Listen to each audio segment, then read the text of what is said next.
Oman সরকার সম্প্রতি বেসরকারি খাতের কর্মীদের অগ্রিম বেতন দেওয়ার একটি জরুরি নির্দেশনা জারি করেছে।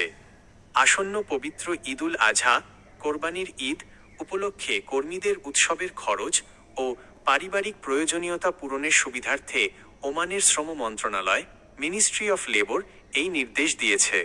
মন্ত্রণালয়ের প্রজ্ঞাপন অনুযায়ী গুরুত্বপূর্ণ তথ্যগুলো নিচে দেওয়া হলো। কারা পাবেন? ওমানের শ্রম আইনের সুলতানি ডিক্রি নো 53/2023 আওতাভুক্ত দেশের সব বেসরকারি বাণিজ্যিক প্রতিষ্ঠান ও কোম্পানির কর্মীদের এই সুবিধা দিতে হবে। কোন মাসের বেতন? চলতি মে 2026 মাসের বেতন অগ্রিম দিতে বলা হয়েছে।